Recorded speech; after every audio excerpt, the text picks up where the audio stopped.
ce matin. Et je sais que ce n'est pas un hasard. J'étais déjà passée là, effectivement, comme l'apôtre venait de le dire.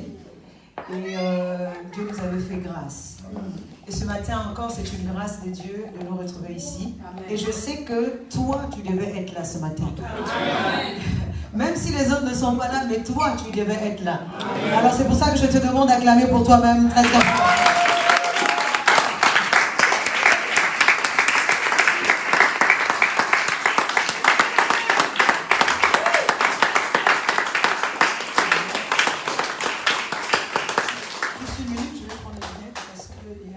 Avec mes yeux.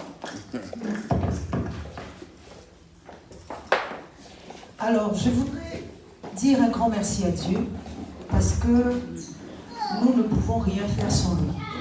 Et dans la vie, il n'y a pas de hasard. Dans le vocabulaire de Dieu, le mot hasard n'existe pas. C'est qu'il avait prévu ça aujourd'hui. C'est pour ça que nous devons lui témoigner notre gratitude. Amen. Et je ne peux pas aussi commencer sans dire un grand merci au couple qui m'ont reçu ce matin. Et l'apôtre et maman Rachel, nous allons acclamer très très très fort pour eux. Très très fort, parce que c'est eux qui ont permis que je sois là ce matin.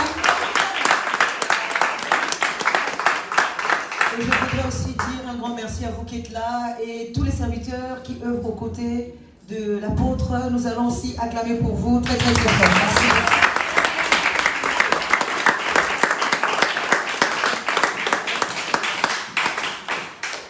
Je veux dire une prière, vous recommandez ces instants entre les mains de Dieu.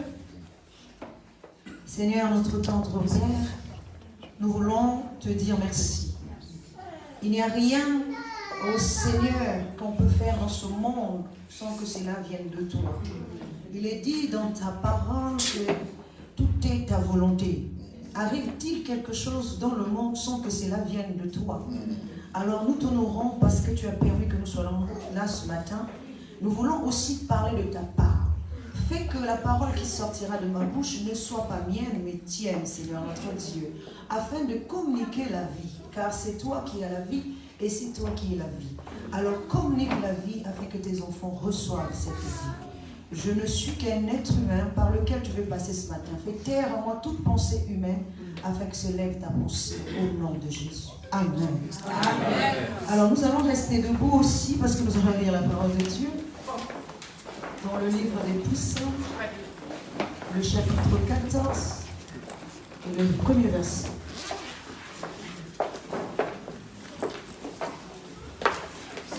Nous allons le lire. Est-ce que quelqu'un peut m'aider à lire cette parole? Dans le livre des Proverbes, le chapitre 14, le premier verset.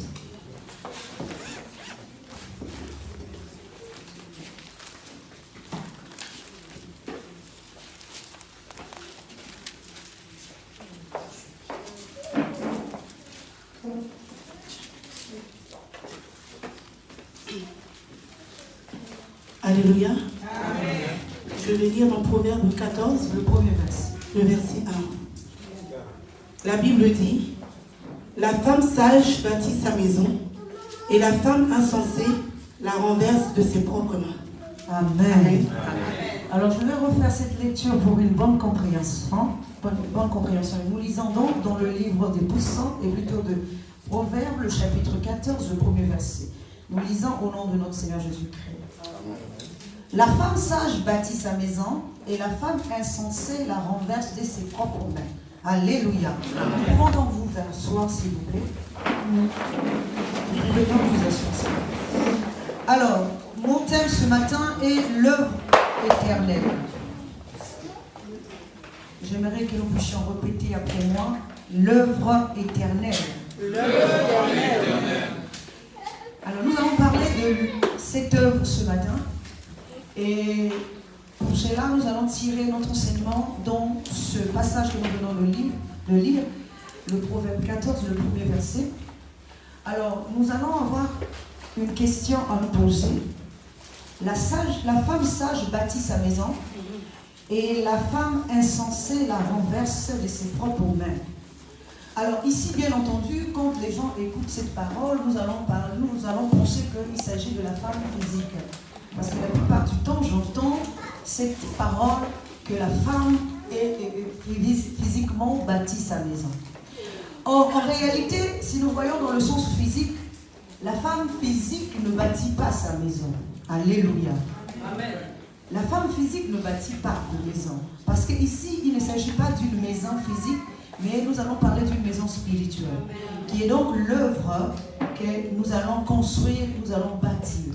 C'est pour ça que j'ai pris ce thème-là, l'œuvre éternelle, parce qu'il faut que la maison que nous allons bâtir devienne une œuvre éternelle. Amen. Alléluia. Amen. Pas une œuvre qui va passer, mais devienne une œuvre éternelle. Amen. Parce qu'il y a deux sortes de femmes. Il y a la femme sage qui est en train de bâtir une maison, et il y a la femme insensée qui la renverse de ses propres mains. Et ces deux femmes ne sont pas deux femmes physiques. Ces deux femmes sont deux consciences spirituelles. Donc la conscience qui est sage, c'est celle qui va bâtir une maison, qui va persister, et la femme insensée, donc une conscience qui n'est pas sage, qui va renverser la maison qu'elle-même est en train de bâtir tôt ou tard. Alléluia. Amen. Alors nous allons encore toujours parler de cette femme, de ce qui est en train de bâtir, de quelle maison, parce qu'il ne s'agit pas d'une maison physique. La maison physique passe. Parce que Dieu n'habite pas dans les maisons faites de main d'homme. C'est ça que nous devons d'abord penser dans notre esprit. Alléluia. Amen. Dieu n'habite pas dans les maisons faites de main d'homme. Il est dit que, ne savez-vous pas que vous êtes le temple de Dieu qui habite en vous? Parce que la maison que nous bâtissons ici, c'est pour que Dieu vienne y habiter. Amen. Ce n'est pas pour que l'homme y habite. Amen. Alléluia. Amen. Lorsque je construis une maison physique, c'est moi qui y habite. Mais lorsque je construis une œuvre, c'est pour que Dieu vienne y habiter. Alors, ma part à moi, c'est de faire en sorte que l'œuvre que je suis en train de bâtir puisse subsister afin que Dieu puisse venir y habiter. Si je construis pour l'homme, Dieu n'a pas sa part. Mais si je construis pour Dieu, Dieu aura sa part. Alléluia. Car Dieu n'habite pas dans les maisons faites de main d'homme. Alors je voudrais encore expliquer ça d'une manière claire. Quand je parle d'une maison faite de main d'homme, je ne parle pas aussi d'un bâtiment. Mais je suis en train de parler d'un corps.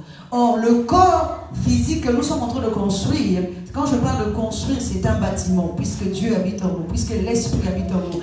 Donc, lorsque nous enfantons pour l'homme, Dieu n'a pas sa part là-dedans. Mais nous devons enfanter pour l'Esprit, parce que Dieu est Esprit. Il est dit que tous ceux qui doivent l'adorer en esprit et en vérité. Donc, nous devons faire en sorte que Dieu puisse construire plutôt un corps esprit afin que Dieu puisse venir habiter là. Amen. Amen. On va acclamer le Seigneur très très fort. Amen. Alors je voudrais expliquer encore une chose. Toute personne qui enseigne est une bâtisseuse. C'est une conscience qui bâtit. Parce que lorsque je suis en train de vous enseigner, je veux poser un parpaing dans la vie de quelqu'un, une brique dans la vie de quelqu'un. Je vais monter une maison. Je vais faire en sorte que l'esprit d'une personne devienne une habitation. Moi, je ne m'emploie pas à faire devenir un corps physique une habitation, mais l'esprit de quelqu'un doit devenir une habitation. Parce que Dieu est esprit. Il faut d'abord, avant de passer par l'extérieur, il doit d'abord passer par l'intérieur. Puisqu'il y a un être intérieur et un être extérieur. Dieu est d'abord à l'intérieur de nous. Il faut d'abord qu'il épouse l'être intérieur avant de passer par l'être extérieur. Donc il faut qu'on prépare l'être intérieur à recevoir Dieu. Alors lorsque je suis en train d'enseigner, j'enseigne parce que toute personne qui enseigne est une bâtisseuse. Elle construit quelque chose. Mais nous pouvons construire une bonne œuvre comme une mauvaise œuvre. Ça dépend de ce que nous sommes en train d'enseigner. Est-ce que nous sommes en train de comprendre? Ça va dépendre de ce que nous sommes en train d'enseigner. Nous pouvons construire une maison qui va s'effondrer un jour. Et nous pouvons aussi construire une maison qui va demeurer. Parce que si nous ne nourrissons pas correctement les personnes en face de nous, demain, ils ne seront pas capables. Lorsque le vent arrivera, ils ne seront pas capables de résister parce que la maison n'a pas été une bonne maison ou encore elle a été construite sans fondement et le vent, quand le vent arrive, le vent souffle et deux fois la maison s'écroule. Alléluia. Amen. Donc toute personne qui enseigne est une bâtisseuse. Amen. Et cela dépend du matériel avec lequel nous construisons. Donc nous devons avoir du bon matériau pour pouvoir construire une maison qui dure. Amen. Alors, j'aime bien quelqu'un que je vais vous expliquer ce matin. Une bonne personne de la Bible que tout le monde connaît. C'est la mère de Jésus-Christ. Alléluia. Amen, amen. Une bâtisseuse. J'aimerais que tu répètes après moi, une bâtisseuse. Une bâtisseuse. Celle qui va construire une œuvre éternelle. Pas une œuvre qui va passer, mais une œuvre éternelle. Nous allons voir plusieurs types de personnes dans la Bible qui ont construit des œuvres. Mais quelle œuvre qui a subsisté et celle qui n'a pas subsisté. Alléluia. Et donc nous allons prendre le premier exemple qui est Marie, mère de Jésus. La parole de Dieu nous dit qu'elle est tombée enceinte. Nous savons de quelle manière elle est tombée enceinte.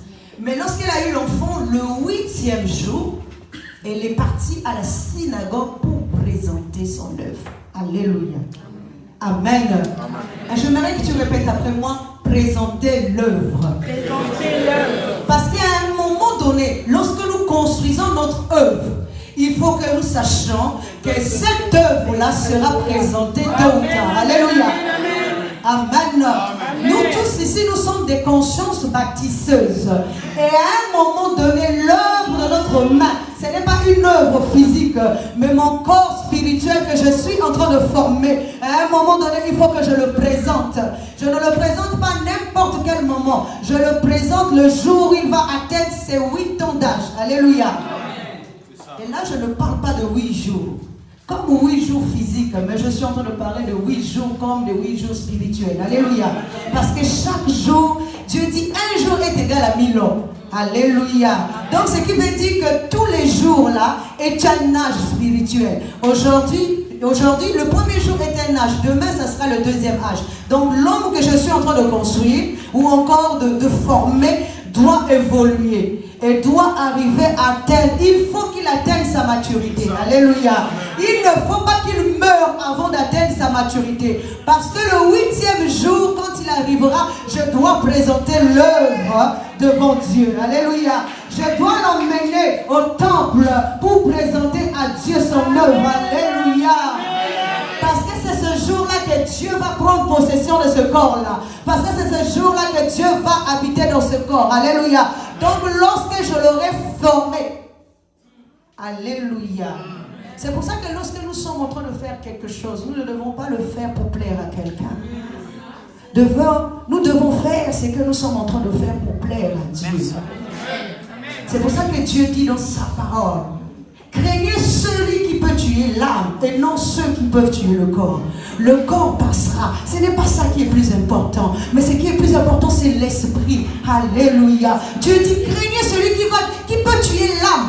Pas ceux-là qui peuvent tuer le corps. Or, nous avons tendance à craindre ceux qui peuvent tuer le corps au lieu de craindre celui qui peut tuer l'âme. Alléluia.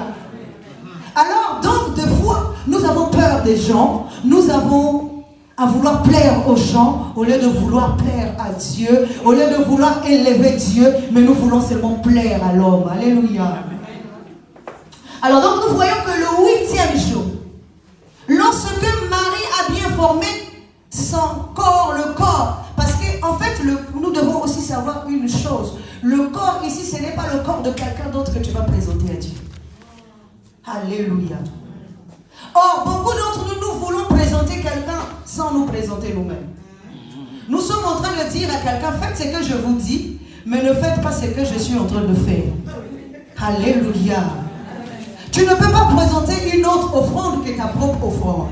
Jésus n'a pas présenté quelqu'un d'autre. Or, les anciens sacrificateurs, eux, ils présentaient des animaux. Alléluia. Ce qui veut dire que quelqu'un d'autre, au lieu de présenter toi-même, c'est pour ça qu'il y a 2 états d'esprit. Le premier état d'esprit, c'est celui qui présente l'autre. Je suis en train de t'enseigner, je te dis, il faut que tu sois la bonne offrande pour Dieu.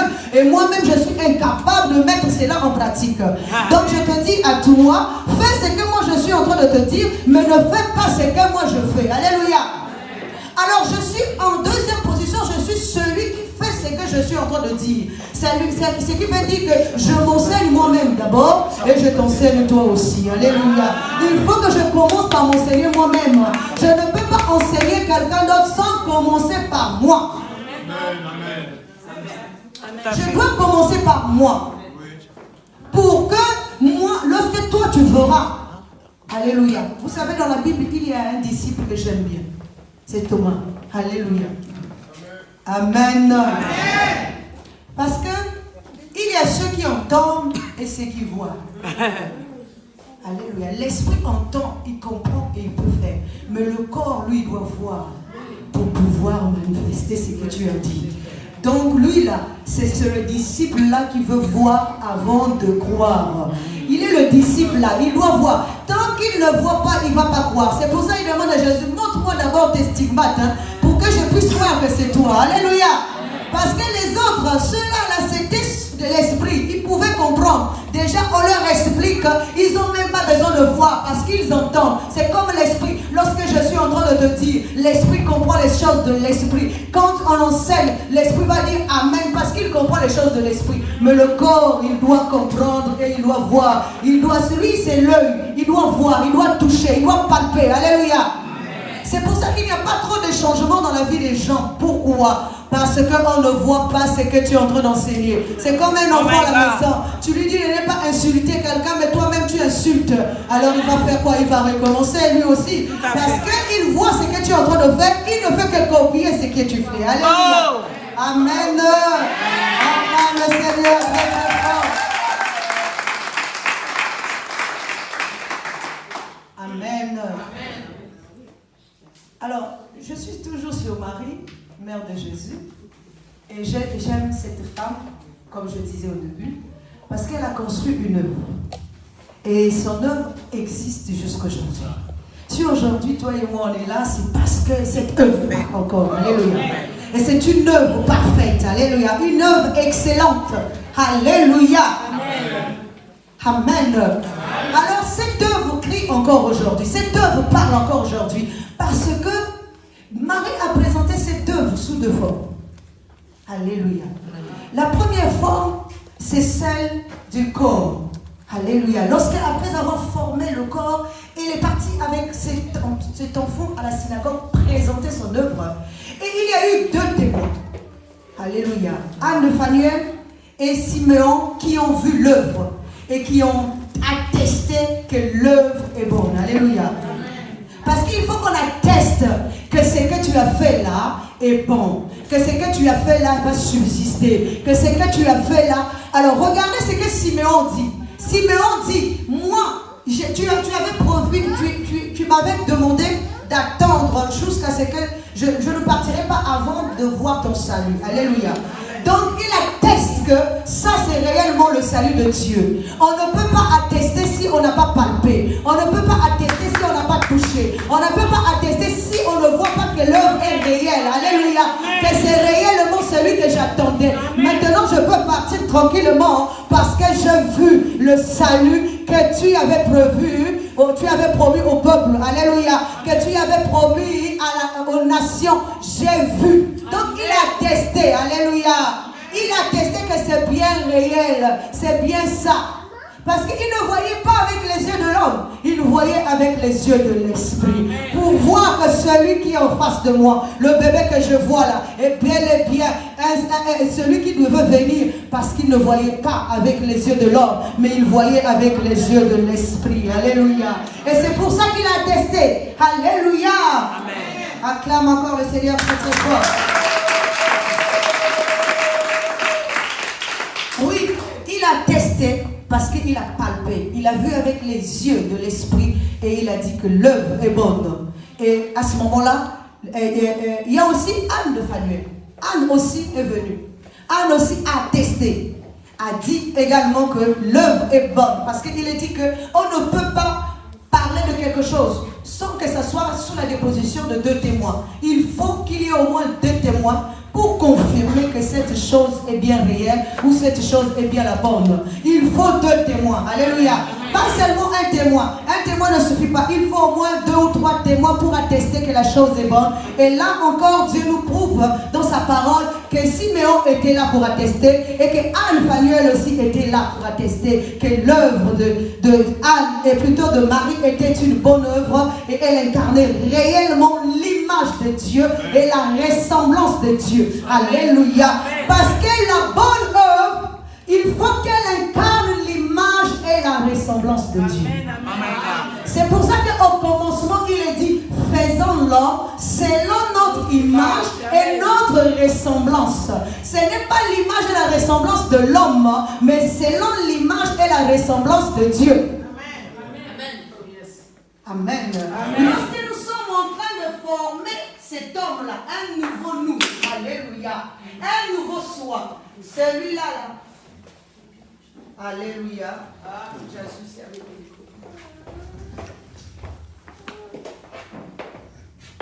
Alléluia. Lorsque nous sommes en train de former un nouveau soi, il faut que nous prenions soin de le former à l'image de Dieu et à la ressemblance de Dieu. Pas à l'image de l'homme et à la ressemblance de l'homme. Alléluia. Parce que l'homme passera, mais Dieu restera. Alléluia. Amen.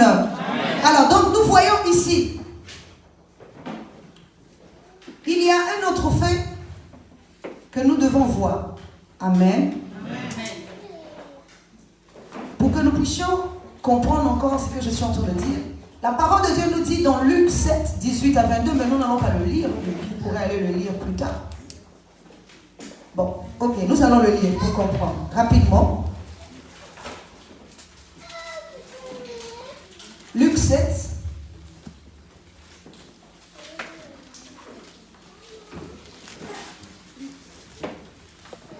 À 22. C'est un passage que j'aime bien aussi parce que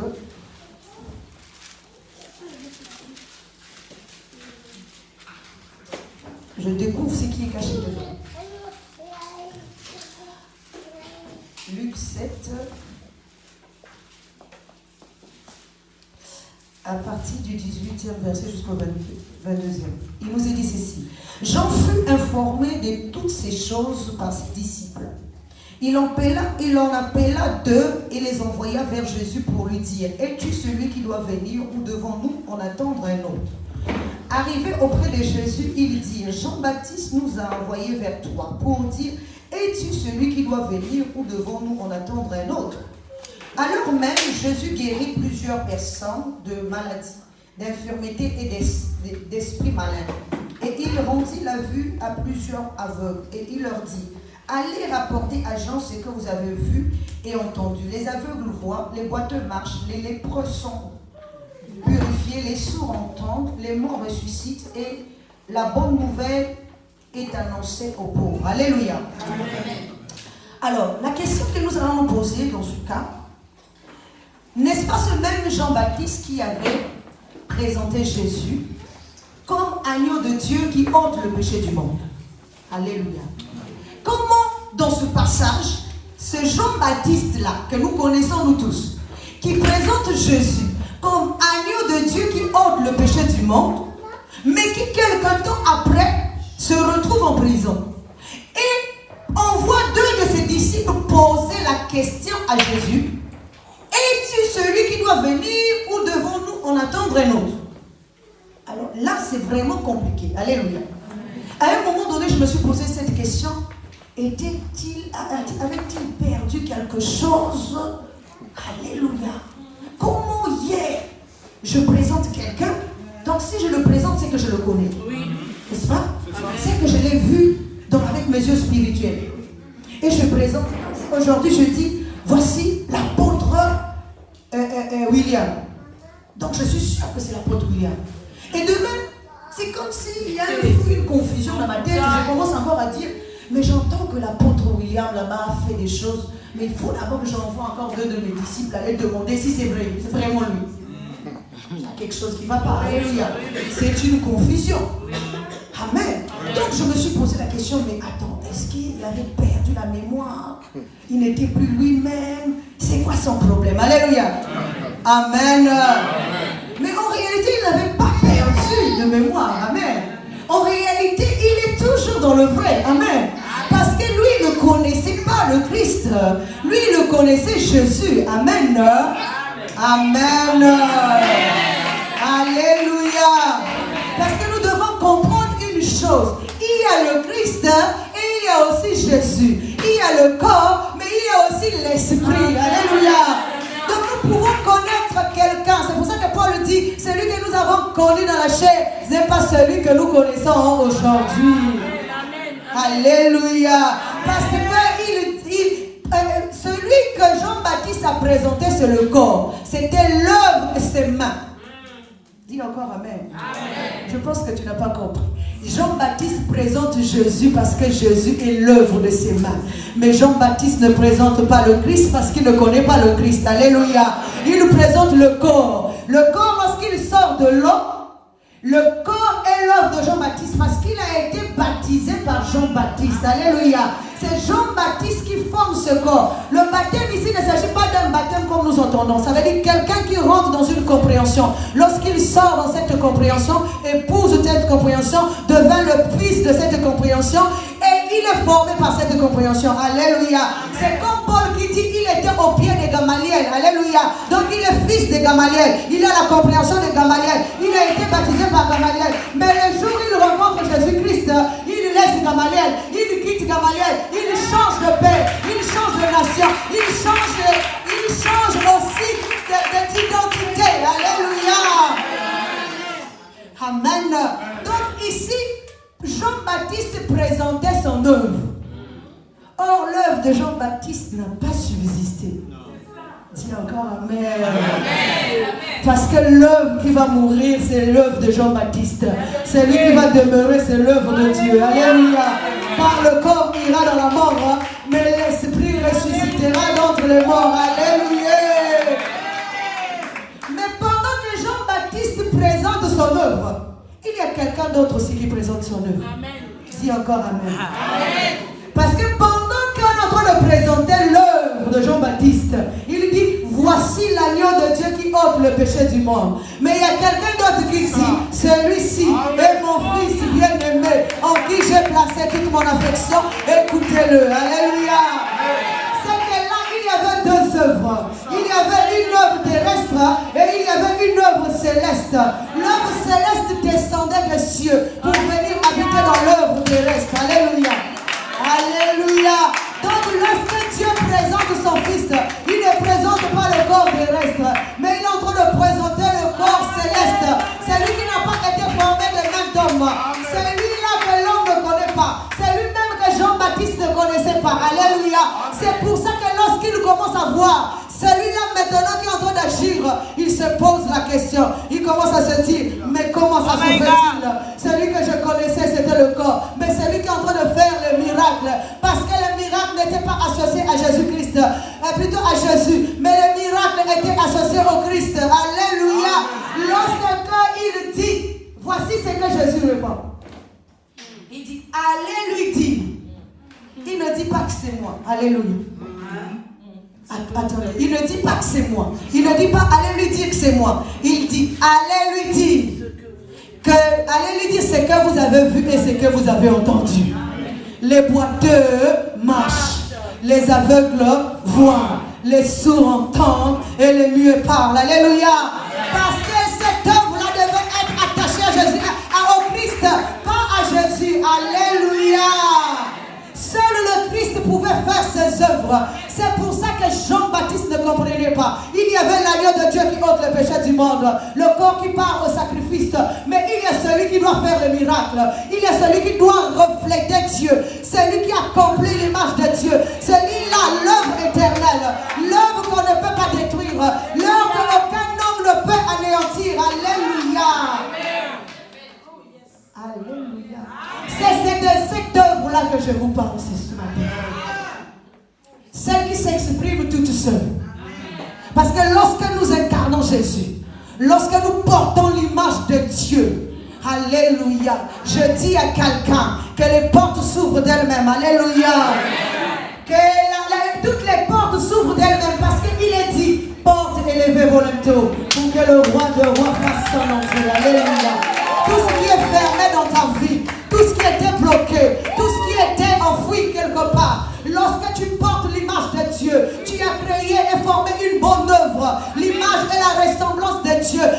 tu rentres quelque part, toutes les portes sont ouvertes. Parce que devant l'image de Jésus, devant l'image de Christ, toutes les portes sont ouvertes. Tous les linteaux doivent s'élever pour recevoir la grandeur de Jésus-Christ. Alléluia. Tellement qu'il est grand que les portes doivent s'élever. Les linteaux doivent s'agrandir afin de recevoir le roi des rois qui fait son entrée. Alléluia. Je vais dire à quelqu'un ce matin, si je porte l'image de Christ et que lorsque je m'avance, la porte ne me voit pas moi, mais la porte voit le Christ en moi. Si la porte est petite, il faut que la porte s'élève. Parce qu'elle doit recevoir Jésus-Christ qui rentre. Alléluia. Parce que j'ai formé une bonne œuvre. Et il a dit que tout genou fléchit devant le roi de roi. Tout genou fléchit devant Jésus-Christ. Donc lorsque toutes les portes qui sont devant voient l'image de Jésus, il faut qu'elle s'agrandisse. Il faut qu'elle s'élève pour laisser rentrer le roi de roi. C'est pour ça que je vais dire à quelqu'un ce matin, quelle est l'œuvre que tu es en train de construire? Parce qu'il y a certaines choses qui ne changent pas dans notre vie. Parce que nous ne savons pas comment nous sommes en train de vivre. Et quelle œuvre nous sommes en train de construire. Je cherche à porter l'image de l'homme. Mais alors que ce qui m'est nécessaire, c'est de porter l'image de Dieu. Parce que toute la création que vous voyez ici n'obéit qu'à l'image de Christ. La création n'obéit pas à l'homme. C'est pour ça qu'il y a un slogan que j'aime bien, que les gens disent souvent. Élie était un homme de la même nature que nous. Et lorsqu'il a commandé au ciel de fermer ses portes, le ciel a fermé la pluie pendant 3 ans. Mais une autre question que nous ne nous posons pas, c'est de quelle nature s'agit-il? Alléluia. Amen. Aucun homme dans la nature d'un homme ne peut se faire obéir par la création. Il faut que tu sois dans la nature de Dieu pour pouvoir te faire obéir. Amen, amen. Donc il y a 2 choses que tu dois avoir, l'image et la ressemblance de Dieu, c'est-à-dire la nature de Dieu et la ressemblance de Dieu. Si tu veux te faire obéir, si tu veux que toutes les portes de ta vie te soient ouvertes, si tu veux que même Satan fléchisse tes genoux devant toi, il faut qu'il voie l'image de Jésus en toi.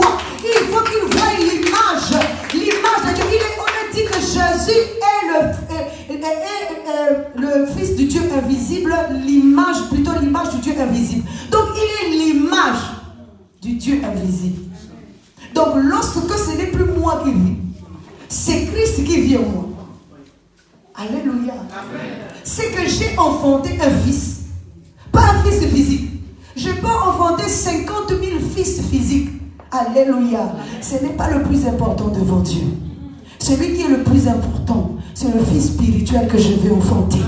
C'est le Christ en moi. Car Paul, lorsqu'il courait, il ne courait pas, Seigneur Jésus. Il ne courait pas pour les maisons. Il ne courait pas pour les voyages. Il ne courait pas pour toutes ces choses-là. Mais il courait pour atteindre la perfection. Or, il savait qu'atteindre la perfection, c'était le Christ. Lorsqu'il allait atteindre la perfection, il allait rentrer dans le corps de Christ. Et lorsqu'il serait dans le Christ, ce n'est plus lui qui allait vivre, mais c'est le Christ qui allait vivre pour lui. Alléluia. C'est pour ça que lorsqu'il atteint ce but, il a dit, ce n'est plus moi qui vis, mais c'est le Christ qui vit en moi. Alléluia. Mais nous avons quel but dans la vie? Alléluia. Oh, la plupart des gens n'ont pas de but spirituel. Les gens ont des buts physiques. C'est la vérité. Dites encore Amen. Amen. Non, je voudrais entendre un Amen. Amen. Beaucoup de gens ont des buts physiques. Je veux me marier, je veux voyager, je veux avoir une maison, je veux ceci, un travail, Mais le but spirituel, il est où? Le but spirituel est plus important que tout le reste. C'est pour ça que la parole de Dieu nous dit, cherchez premièrement la justice de Dieu et le royaume. Ah, et le reste vous sera donné par-dessus tout. Parce que nous devons d'abord savoir quel est notre but.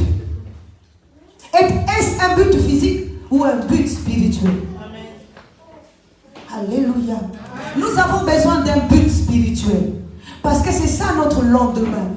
C'est ça notre futur. C'est ça notre avenir. Après avoir vécu dans ce monde-là, demain tu seras où? Après demain tu seras où? Alléluia. Et dans quel corps corps passera. Mais le corps spirituel, c'est celui qui va demeurer. Oh, c'est maintenant que tu dois engendrer ce corps. C'est maintenant que tu dois atteindre la perfection. Parce que tu ne peux pas aller dans l'avant sans atteindre la perfection. Je sais que c'est une question que beaucoup de gens me posent aussi. Est-ce que quelqu'un est capable d'atteindre la perfection?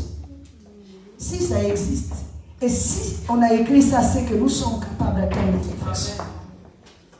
On ne parle pas, la Bible ne parle pas en vain.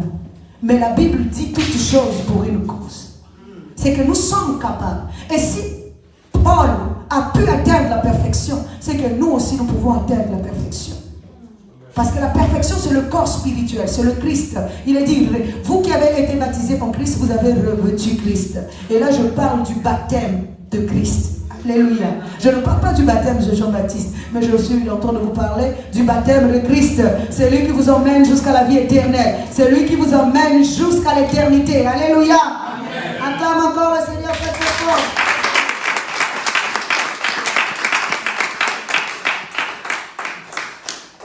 Alors, nous voyons que l'œuvre que Marie a faite est une œuvre parfaite, excellente, qui parle d'elle-même. Même lorsque le Christ est en train d'accomplir les miracles, alléluia, c'est l'œuvre de Marie qui est en train de s'exprimer. Est-ce que nous sommes en train de comprendre? C'est l'œuvre de Marie qui continue à s'exprimer. Même aujourd'hui, lorsque le Christ accomplit un miracle dans la vie de quelqu'un, c'est toujours l'œuvre de Marie qui parle. Alléluia. Parce que Marie a conçu une bonne œuvre. Alléluia. Regardez ce qu'une femme qui accomplit ça dit dans la Bible.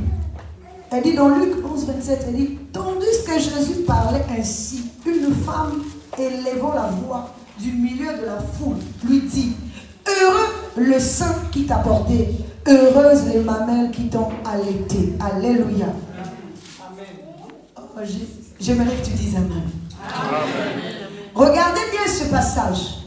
Il est dit, heureux le sein qui t'a porté, heureuses les mamelles qui t'ont allaité. On n'a pas béni le Père de Jésus. Alléluia. Alléluia. On n'a pas béni Dieu. On n'a pas béni le Père de Jésus. Mais on a béni le sein qui a porté. Alléluia. On a béni les mamelles qui ont allaité. Alléluia. Or, le sein ici, c'est le corps, le ventre qui forme. Amen. Comme la nature physique nous enseigne que la sémence part d'un homme pour venir chez la femme. Et c'est la femme qui donne le corps. Si la femme là je parle maintenant de manière spirituelle, est une mauvaise conscience, elle va transmettre ce qu'elle a vers son fils. Alléluia. Alléluia. La sémence part de l'homme, la sémence vient à la femme. Dans le physique. Alléluia. Un homme ne peut pas s'engendrer tout seul. C'est pour ça que des fois, même quand les prédicateurs disent la femme n'a pas le droit de prêcher, mais la nature doit nous enseigner. Est-ce que vous avez vu un homme qui a la sémence s'enfanter lui-même, s'engendrer lui-même? Alléluia. Il faut bien que sa sémence parte quelque part, arrive d'abord quelque part, et que c'est cette femme qui a reçu la sémence, donne la forme à la sémence, donne le corps à la sémence, jusqu'à engendrer la sémence là. Alléluia. Amen. Même dans le spirituel, c'est la même chose. Amen. Il faut qu'il y ait aujourd'hui là, l'homme et la femme doivent se mettre ensemble pour pouvoir maintenant donner une forme à la nation, donner une forme à l'homme, pour que l'homme soit changé. Alléluia. Parce que tant que c'est là, les gens ne vont pas comprendre ça. Un jour, quelqu'un m'a posé la question. Madame, est-ce que vous savez que vous n'avez pas le droit de prêcher? Paul a dit que vous n'avez pas, une femme n'a pas le droit de prêcher. Je ne voulais pas lui répondre. À un moment donné, il me dit, savez-vous que seul l'homme a la sémence? J'ai dit oui, mais l'homme tout seul ne peut pas faire d'enfant. Alléluia. Il lui faut aussi une femme à côté pour transmettre sa sémence. Alléluia. Et la conversation s'est arrêtée là. Amen. Alléluia. Parce qu'il voulait me faire croire que je n'avais pas le droit de prêcher. Mais sauf que nous connaissons qu'il ne s'agit pas d'une femme physique, mais il s'agit de ce qui est spirituel. Alléluia. Or, la femme ici qu'il ne doit pas enseigner, c'est le mauvais enseignement. Parce que s'il y a un mauvais enseignement dans l'église, il va transformer la vie de l'homme. Alléluia. Parce que l'homme, c'est d'abord un homme avec un grand H. Qui doit recevoir un bon enseignement pour être conduit à Dieu. C'est pour ça que la parole de Dieu nous dit que celui qui trouve une femme trouve le bonheur. Je ne parle pas d'une femme physique. Parce que nous pouvons être mariés avec une femme physique et ne pas avoir le bonheur chez nous. Alléluia. Parce que dans tout couple dans ce monde ici, il n'y a pas de bonheur parfait. Il y a toujours des hauts et des bas dans tous les couples. Mais or, la parole de Dieu nous dit, celui qui trouve une femme trouve le bonheur. Ce qui veut dire une conscience céleste et non une conscience terrestre.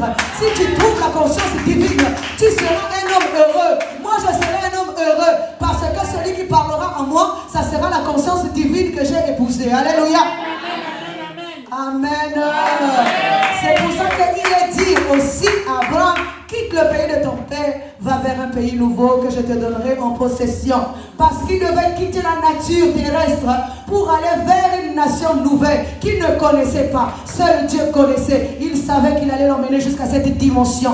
Parce que la dimension de l'homme, la dernière dimension de l'homme, c'est de devenir à Dieu.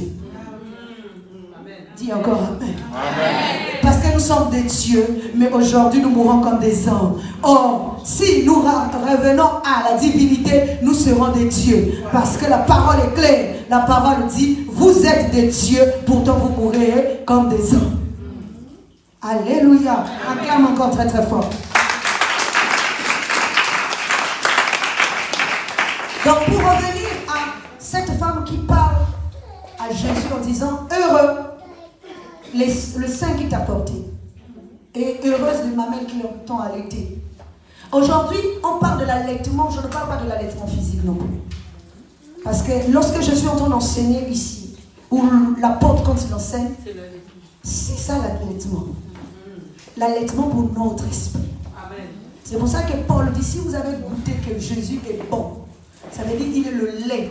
Donc l'enseignement, le bon enseignement pour notre esprit. Alléluia. Donc, lorsque j'enseigne ici, lorsque l'apôtre enseigne ici, il est le sein qui est en train de te former. Il est le lait qui est en train de t'allaiter. Alléluia.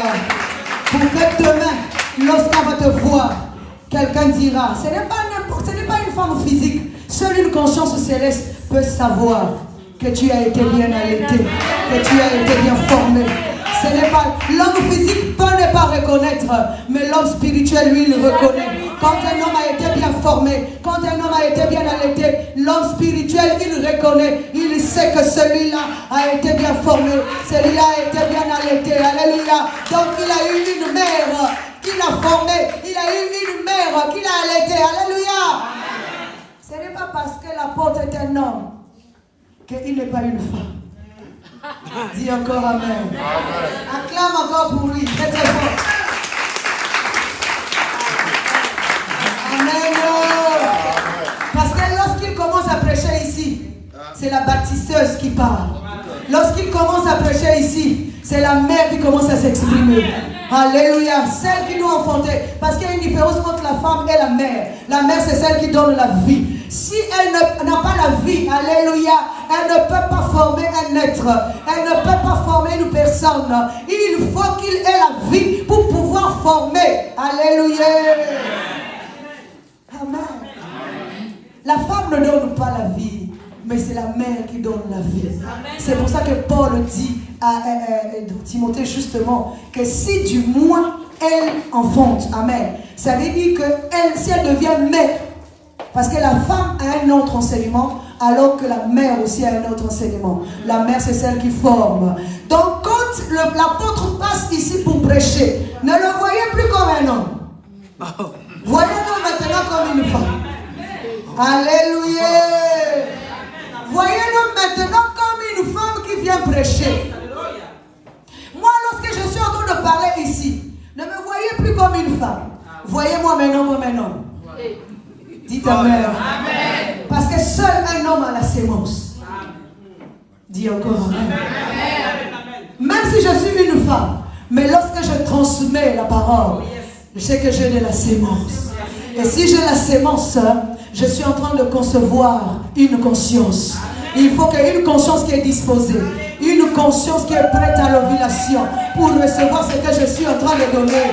S'il comprend, si elle comprend, elle reçoit. Et si elle reçoit, elle conçoit. Et si elle conçoit, elle forme. Et si elle forme, elle enfante. Alléluia. À quel moment la conscience enfante? Lorsque je commence à mettre en pratique tout ce que j'ai entendu.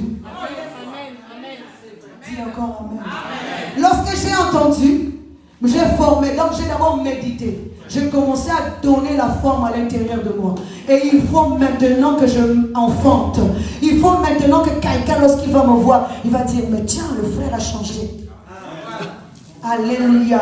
Hier, le frère là, c'était un colérique. Mais aujourd'hui, là, non. Même si tu vas l'insulter, il va te regarder, il va dire, frère, je n'ai rien à voir avec toi. Alléluia.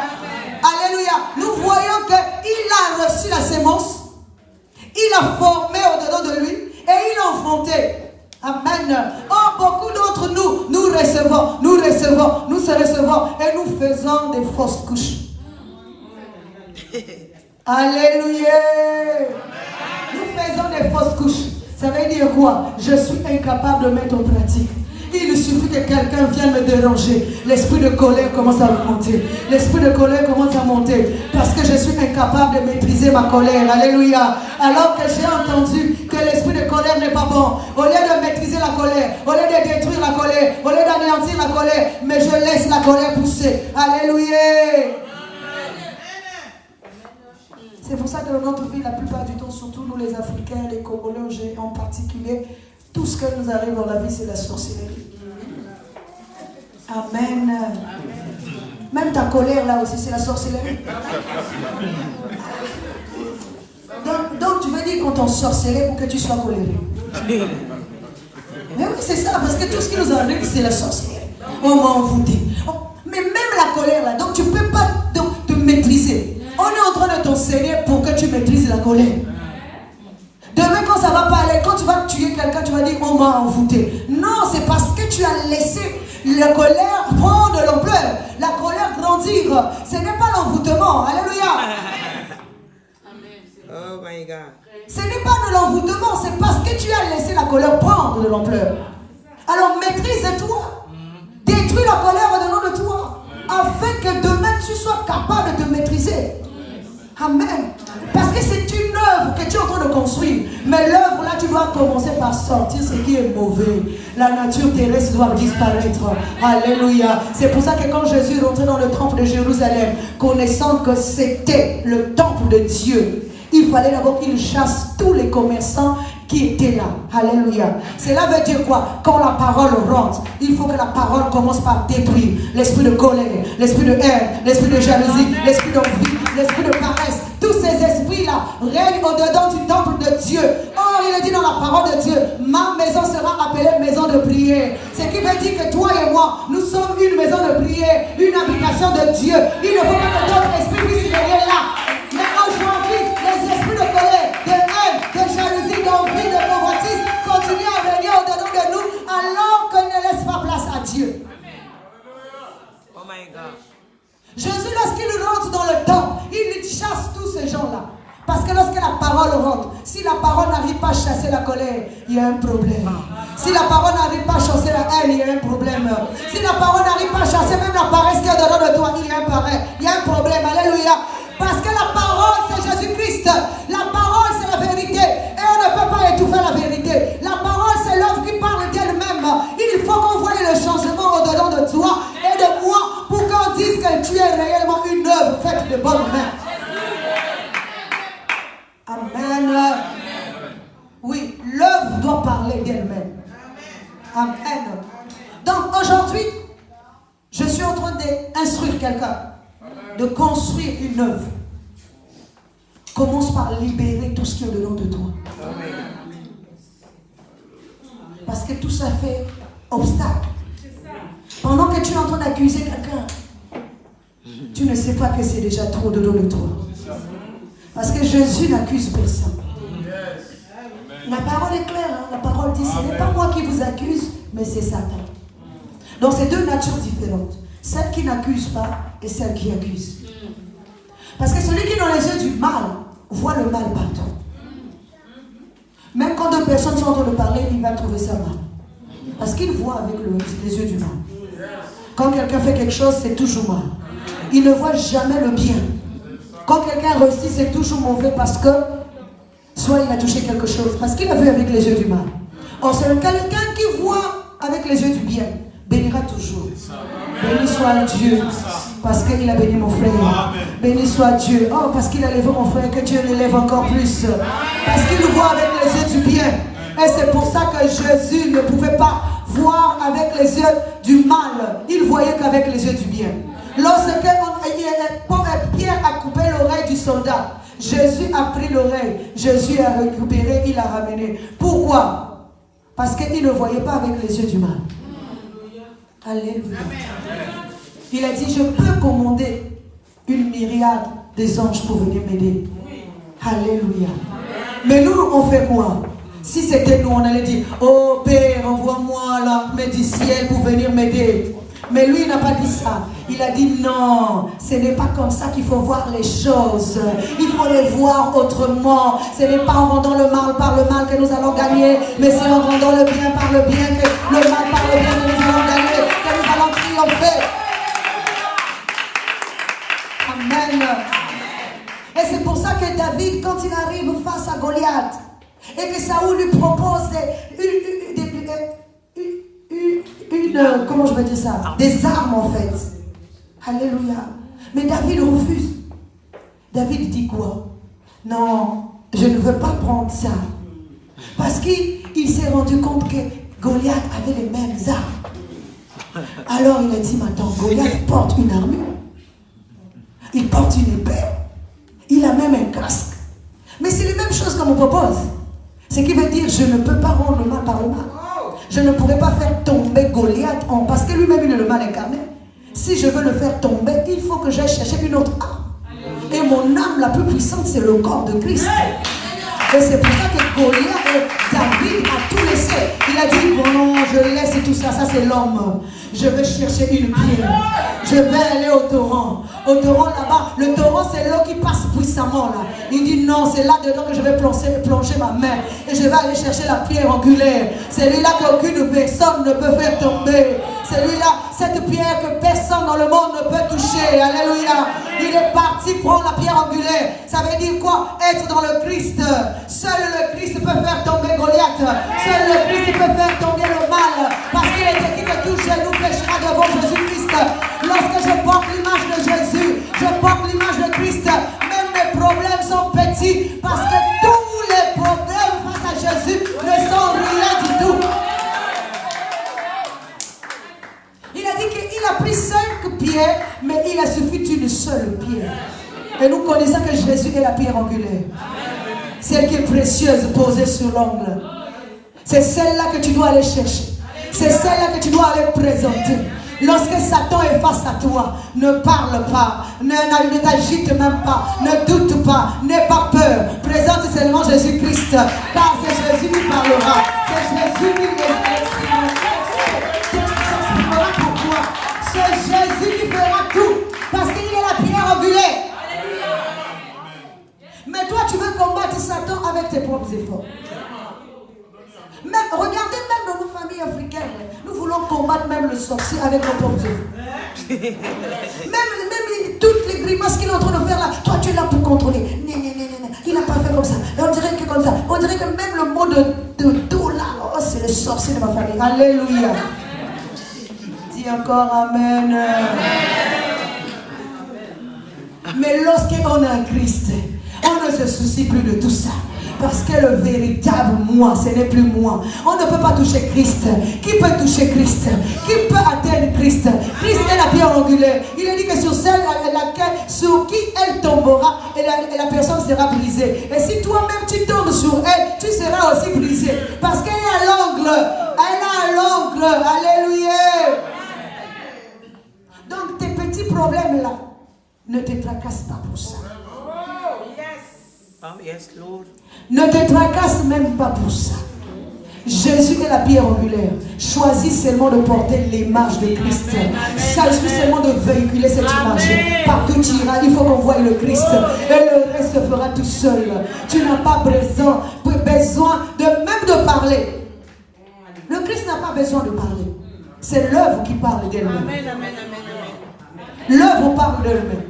L'œuvre de tes mains doit s'exprimer. C'est pour ça que j'ai dit que l'œuvre de Marie subsiste encore jusqu'aujourd'hui. Alléluia. C'est elle qui parle encore. Même lorsque je suis en train de parler, c'est l'œuvre de Marie qui est en train de parler. Alléluia. Alors, pour finir,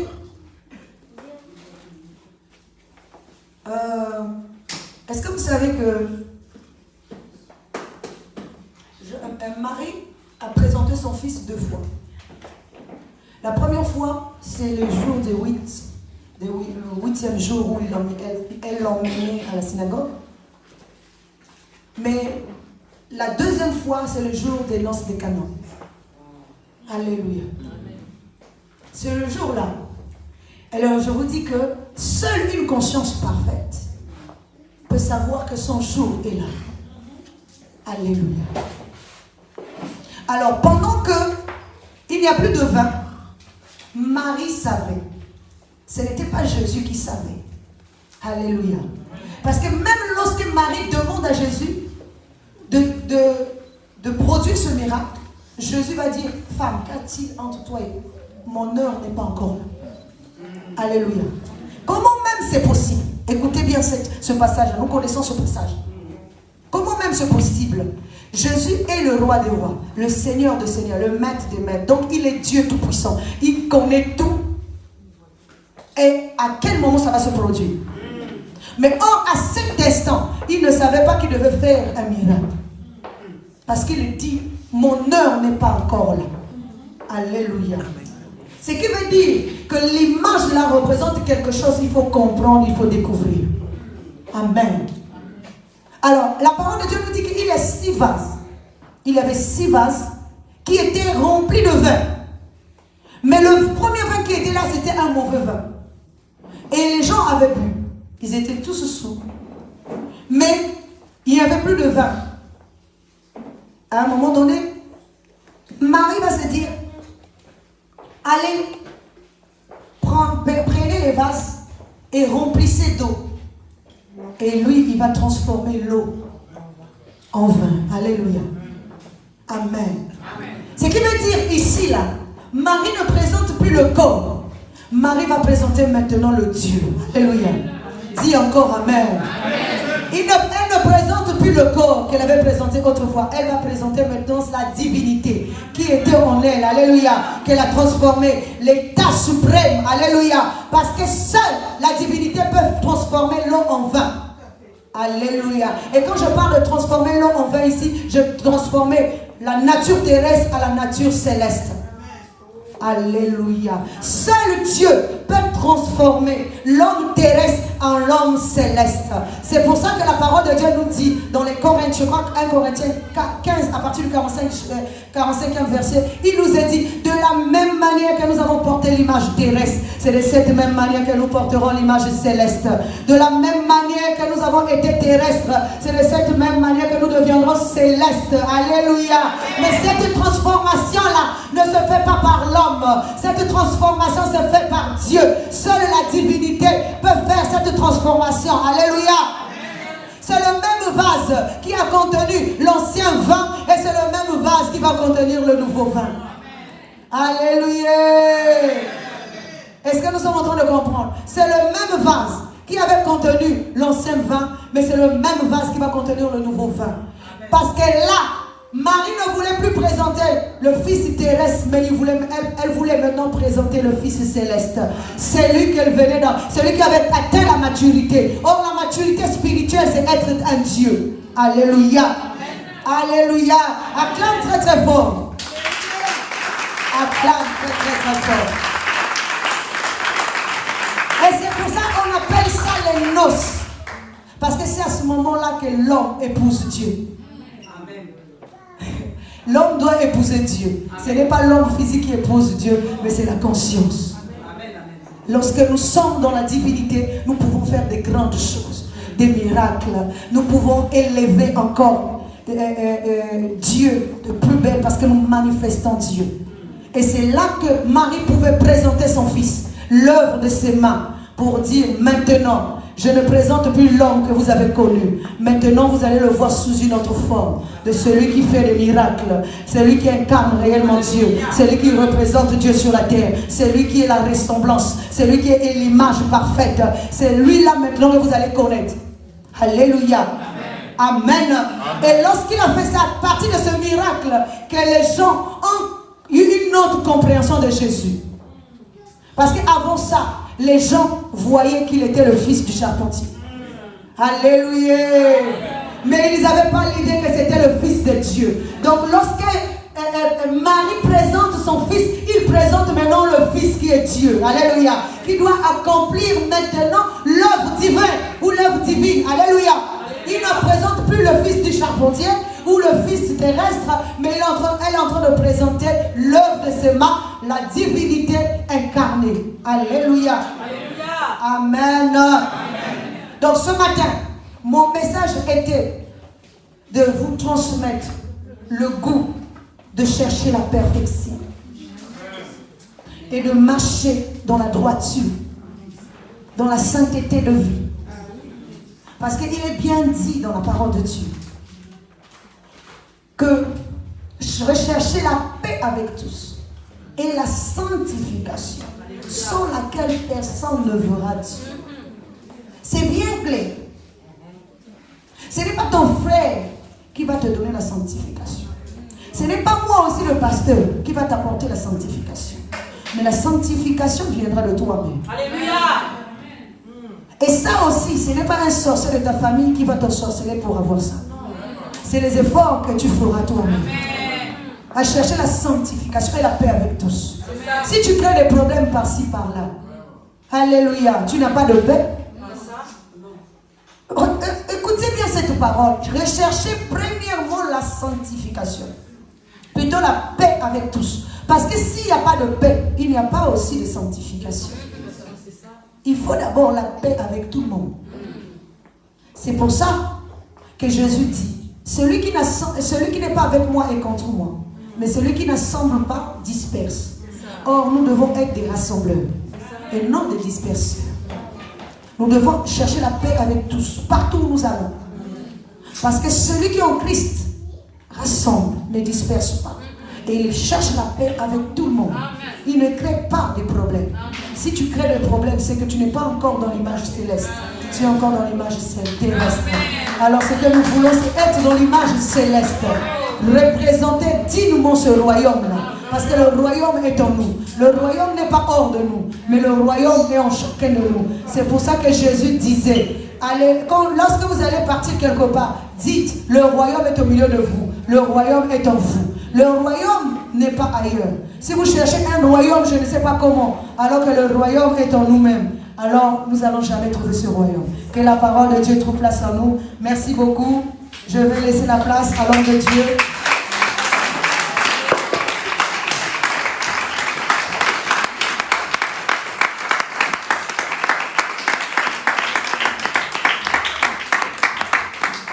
Encore bien fort le Seigneur ce matin. Alléluia.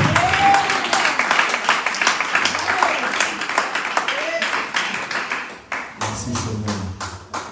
Alors je crois que c'est une suite encore de notre enseignement.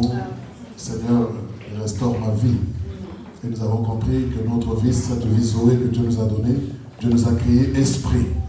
Alors, vous devez comprendre qu'en esprit, il n'y a pas de sexe. En esprit, il n'y a ni homme ni femme. Mais nous sommes tous en Christ. Et Christ nous donne cette faculté de pouvoir avoir. Donc, quand lorsqu'on parle de l'homme ou de la femme, on regarde les vertus de l'homme et les vertus de la femme. Pour que nous comprenions ce que l'esprit représente. Parce que notre Dieu lui-même, lorsque nous a parlé donc des entrailles d'une femme et des mamelles d'une femme, d'une mère qui allait, le mot El Shaddai signifie mamelle. Le mot Shaddai signifie mamelle. Donc celui qui allait, celui qui donne le lait. Le lait, c'est pour les os. Et les os d'Abraham étaient fatigués. Mais Dieu se présente en lui pour lui dire, je suis le Dieu tout-puissant, je suis El Shaddai. Je suis capable de te donner du lait pour réaffermir tes os. pour redonner force, pour que tu donnes à nouveau naissance. Donc, on verra ça par la grâce de Dieu, mais le message est tellement important pour nous et capital pour nous faire comprendre qu'on doit marcher par l'esprit. Il est temps que tu bâtisses ton esprit. Amen. Il est temps de construire ton esprit. La Bible dit que tout est permis, mais tout n'édifie pas. Alors tout dépend de ce que tu veux édifier dans ta vie. Est-ce que tu veux édifier le corps?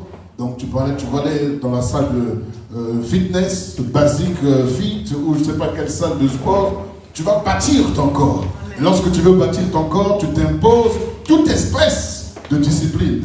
Tu ne vas plus manger gras, tu ne mangeras plus les haricots, tu ne mangeras plus le bondou, tu ne mangeras plus les sauces épaisses ou les sauces grasses, parce que tu veux bâtir ton corps. Tu vas avoir des biceps, des triceps, tu vas avoir des abdos. Donc tu vas t'imposer toute forme d'abstinence parce que tu veux bâtir ton corps. Mais malheureusement, le corps te dira, je suis fatigué malgré que tu es en train de me bâtir. Tu dois retourner à ma maman. Tu dois retourner à mon papa. C'est-à-dire, je retournerai poussière. Amen. Mais donc, notre esprit aussi doit retourner à son papa. Amen. Alors, de même que tu veux bâtir ton corps, tu dois bâtir ton esprit. Tu dois faire des pompes dans l'esprit. Tu dois courir dans l'esprit. Tu dois faire des abdos dans l'esprit. C'est ça, c'est la prière. Le parler en langue. Parce que la Bible dit que celui qui parle en langue s'édifie lui-même. Et il dit des merveilles à Dieu. Frères et sœurs, il est temps que tu vives par l'esprit. Il est temps que nous marchions par l'esprit. Et si nous marchons par l'esprit, on n'accomplira pas les désirs de la chair. Il est temps de marcher par l'esprit. De rechercher la nature que Dieu nous a donnée. D'être à l'image et à la ressemblance de Dieu. Imaginez-vous comment, vous savez, c'est ce que je vous enseigne toujours. Ne recherchez pas les dons spirituels. Parce que quand on parle des dons, c'est un cadeau. Tu ne peux pas prier et jeûner pour un cadeau. Mais on nous dit plutôt de porter du fruit. Or, porter le fruit, c'est ce travail. Frères et sœurs, tu as jeûné et prié pour que Dieu te donne l'onction, pour que tu manifestes les miracles. Frères et sœurs, même quand tu n'as pas jeûné et prié, Dieu peut te surprendre et t'étonner pendant que tu prêches, les miracles se produisent. Parce que Dieu n'a pas besoin de te consulter avant de faire ce qu'il veut faire. Mais le problème, c'est que ta vie, ta marche, et vous savez, le miracle, c'est spontané, c'est sporadique, c'est ponctuel. Mais ton caractère, c'est permanent. Tu peux être à l'église, à la maison, à l'école, au travail. Ce n'est pas le don spirituel qui va se manifester. Mais c'est ton caractère d'abord. Merci. C'est pourquoi plusieurs ont été déçus de voir des hommes qui manifestent le feu, le fire. Mais lorsqu'on les voit marcher après, on est déçus. Pourquoi? Parce que le don, quand il opère, il occulte toutes tes faiblesses ou tes imperfections. Tout à fait. Mais quand tu as fini de dire Amen, c'est là où tu es, tel que tu es réellement. Tout à fait. Alors, pour ne pas être hypocrite, travaillons nous-mêmes. Merci. Et vous savez, une femme n'allaite pas en public. Une femme n'allaite pas au salon normalement. Une femme allaite dans la chambre. Et la chambre, c'est l'intimité. Et c'est dans cette intimité-là, avec notre Seigneur, qu'on a développé notre homme intérieur. Il faut que son lait puisse raffermir nos os. Il faut que son lait puisse nous donner du calcium, du magnésium, potassium, tout ce que vous connaissez comme vitamine pour les os. On en a besoin par le lait. Rentre à nouveau. Abraham, on verra ça peut-être par la grâce de Dieu. Tu dois rentrer dans la chambre. Abraham, rentre. C'est ce qu'il a dit dans Jean chapitre 17, Genèse 17. Rentre dans la chambre. Marche devant ma face et sois intègre. On verra ça par la grâce de Dieu pendant le séminaire, je ne vais pas anticiper. Mais je vous dis, frères et sœurs, c'est le temps. Le message est tellement clair que le Seigneur te bénisse, servant de Dieu. Il a dit homme, esprit, homme, femme. Ne dis pas que l'homme, il peut prier plus parce qu'il est homme. Non, elle a prié mieux parce qu'elle est femme. Non, dans l'esprit, il n'y a ni homme ni femme. On doit prier. Il faut que tu relèves ta vie de prière. Regardez bien, la nature nous enseigne. Tu parles beaucoup. Mais comment ça se fait que tu pries peu? Tu es sûr que tu m'aimes beaucoup. Mais comment dans l'esprit tu n'arrives pas à faire des déclarations? La chair n'est pas faite Regardez bien quand on dit la chair est faible, à quel niveau elle est faible. On dit la chair est faible et l'esprit est bien disposé. Donc lorsque tu amènes la chair dans le domaine de l'esprit, la chair devient faible. Mais quand tu amènes la chair dans le domaine de la chair, elle devient forte. Regardez la chair qui est faible, elle insulte les gens du matin au soir. Comment elle peut être faible? Regardez la prostituée, elle peut faire plusieurs clients dans la journée. Comment la chair peut être faible? Regarde toi-même, tu peux travailler, tu peux faire 3 boulots dans la journée. Comment la chair est faible? Mais la chair est faible lorsqu'il s'agit de prier. Regardez tu peux regarder, tu regardes le film, tu es là, nos matchs de football. On dit maintenant, on va prier. C'est la vérité. On commence à bailler, on commence à trouver des excuses, on commence. La chair devient faible. Et fort celui qui prie. Frères et sœurs, il n'y a pas d'autre moyen par lequel tu peux bâtir ton homme intérieur que ce n'est par la prière. C'est la prière qui va te bâtir intérieurement. C'est la prière qui va t'aider à nourrir ton homme intérieur. C'est la prière qui va t'amener à te débarrasser de toutes ces choses dont la servante de Dieu a dit qu'ils doivent sortir. L'hypocrisie, la colère, la haine. Moins vous priez, plus vous manifestez la chair.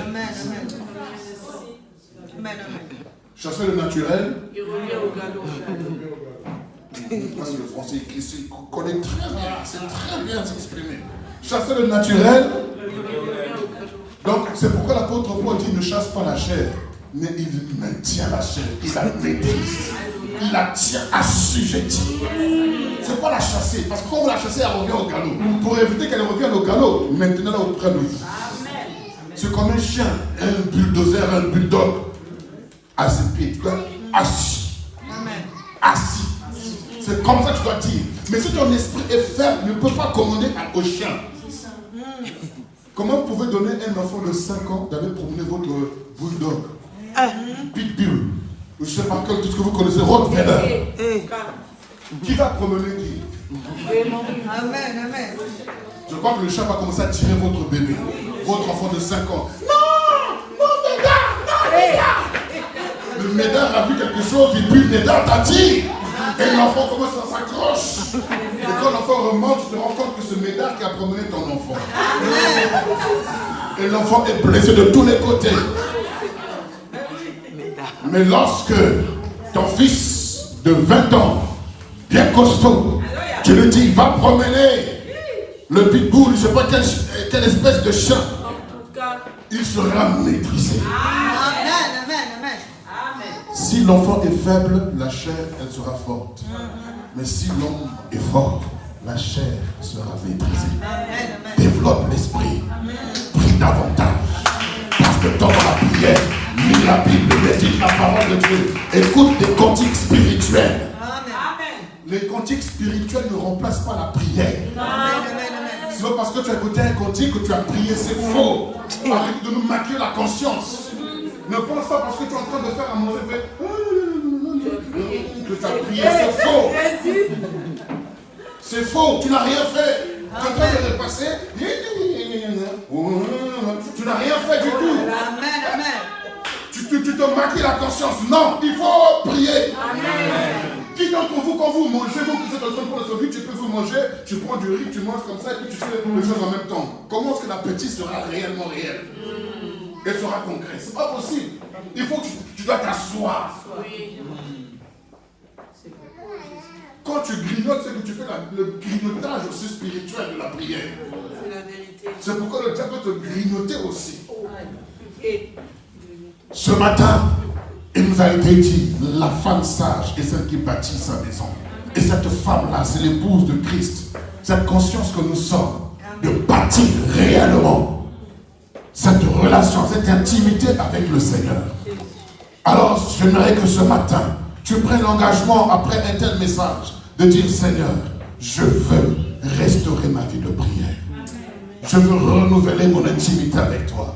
Je me rends compte que je suis affaibli intérieurement. Je suis faible intérieurement. C'est pourquoi la chair se permet certains dérapages. Mais je veux assujettir ma chair.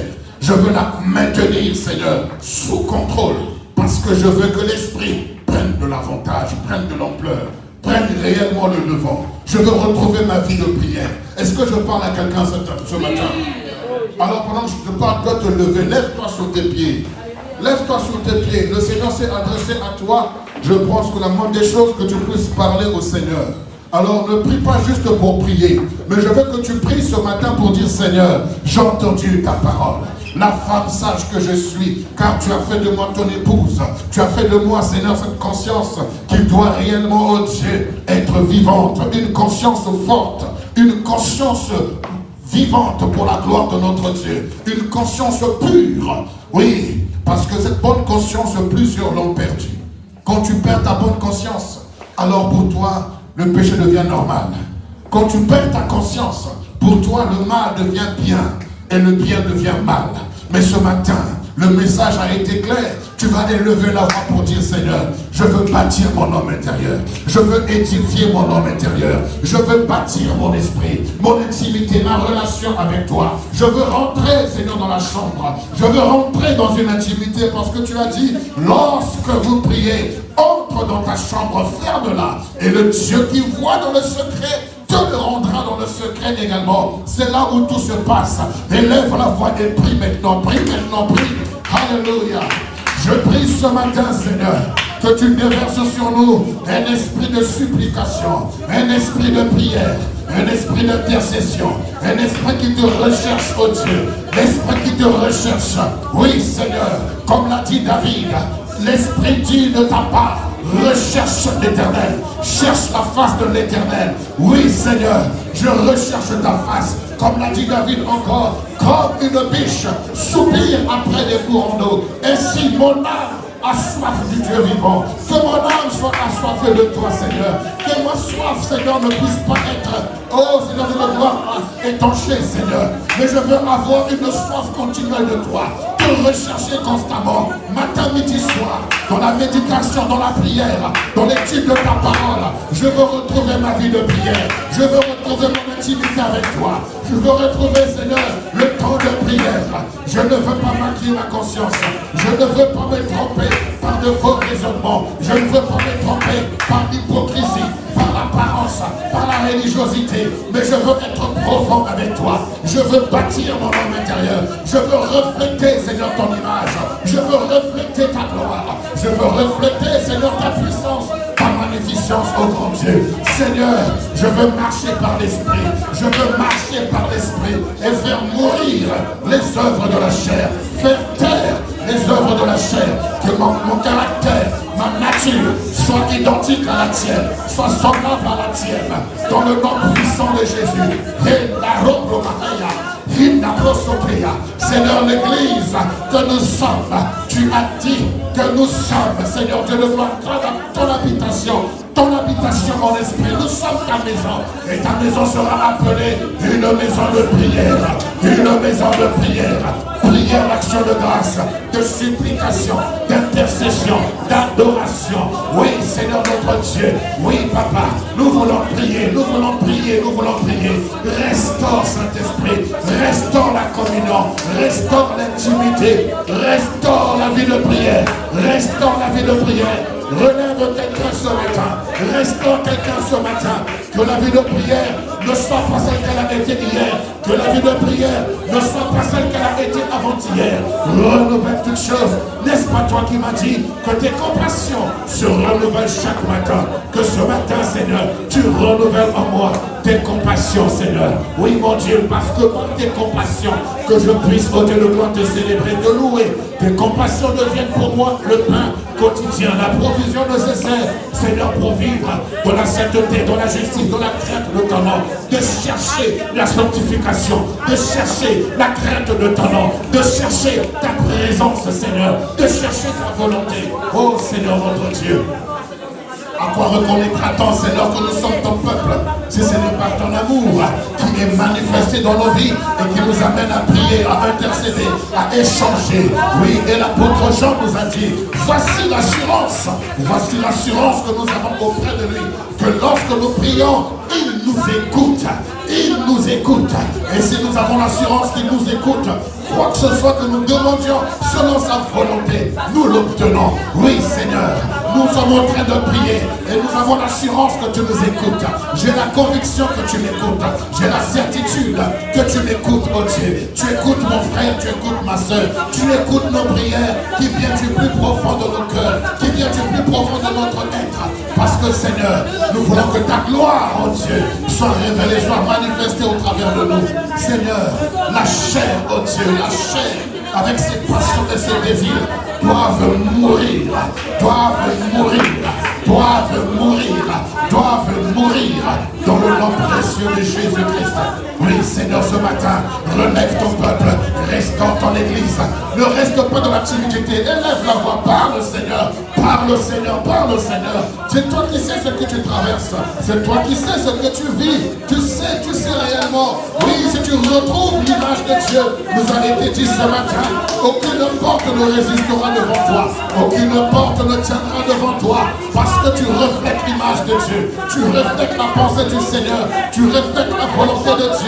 Élève la voix ce matin pour que réellement cette image soit manifestée, soit restaurée, soit renouvelée, soit rétablie dans le nom précieux de Jésus-Christ. Oh Seigneur, je veux te dire merci. Merci Seigneur. Merci notre Dieu. Oh Éternel, je voudrais te recommander ta servante. Te dire merci, oh Dieu, parce que tu l'as utilisé ce matin pour nous nourrir. Nous qui sommes présents dans ces lieux, en présentiel, comme au travers, Seigneur Dieu de gloire, de ce direct, oh Dieu, ceux qui sont en virtuel également, Seigneur, ont été visités par ta parole. Et nous prions ce matin, Éternel Dieu, que tu restaures ta servante, que tu renouvelles ta servante, que tu lui donnes, comme tu as donné à Élie, le pain et cette eau, en disant mange et bois, car le chemin est encore long. Oui, Seigneur, et la Bible me dit que par le pain qu'il avait mangé, l'eau qu'il avait bu, il a eu la force de marcher encore pendant 40 jours. Oh Seigneur, que durant son séjour ici en France, son voyage sur les États-Unis ou à Londres, et partout où elle pourra aller, Seigneur, que tu renouvelles ses forces, que tu l'inondes encore de ta présence, que Père, elle soit cette mère qui va nourrir, oh grand Dieu, plusieurs personnes pour la gloire de ton nom. Seigneur, merci. Parce que tu es une source intarissable. Et toi en elle, Seigneur, tu te manifestes, tu te révèles au travers d'elle. Pour que plusieurs soient abreuvés, soient nourris au nom de Jésus. Seigneur, nous prenons l'engagement de pratiquer ce que nous avons écouté ce matin. Afin que Père, il y ait une croissance, il y ait un changement, il y ait une transformation pour la gloire de ton nom. Nous te disons merci notre Dieu, au nom de Jésus. Amen. Amen. Gloire à Jésus. Nous allons nous asseoir dans sa présence. Avant de remettre le micro, j'aimerais encourager quelqu'un ce matin pour l'offrande que nous allons apporter à notre Dieu.